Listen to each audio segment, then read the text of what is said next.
var. Kavatlar irden bu yaşasın Kur'an soru mu bizden? Gidenin ömrü aydıp geldi tizden. Tüy aydımın yazmam mahrum eder fikirden. Bizem rut bilen paylaştık Türkmen rapi 50-50. Elimde kaç bir uzatman yepi. İnbet bitle söz, inbet bitle prek depi. Adamçılığın körülen morsa gidip dinle tamı ipi.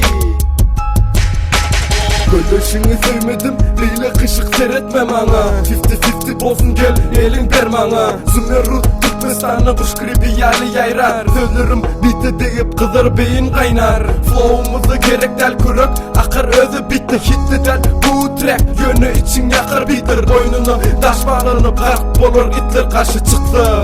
Bir de pis batır gitler.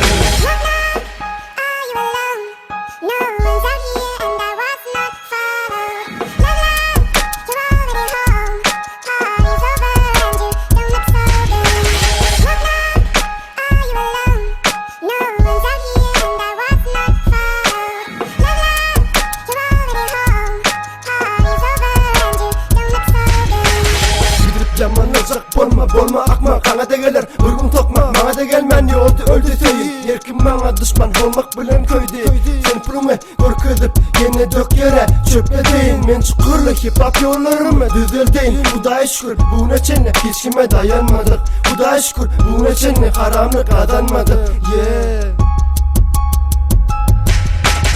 Gece tüpenin bilen salamlaş akmak. Bu bir oyundur, kuralında yoktur bolmak. Men de geçmişimde bir adamları söylerdim. Her biri bana altın yağlıdı överdim. Adamlar da sağ olsun yüreğimini serdiler. Girdiler de yüreğe çokala çıktılar. Neme bu iğrenç, neme bu bakıllık. Rap yazarın yine dörese de yaltılık.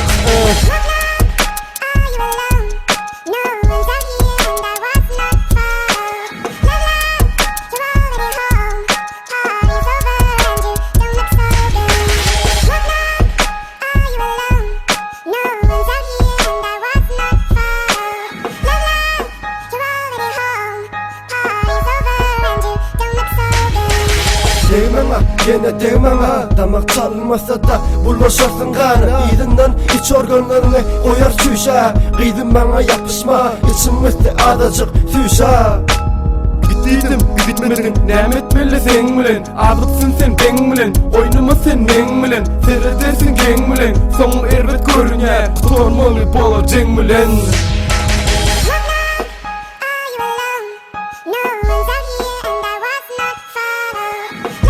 Yeah Zümer Rud Yeni bir ipi Doğan Gani Türkmen Maşşakarı Darkroom Records Saat 02:21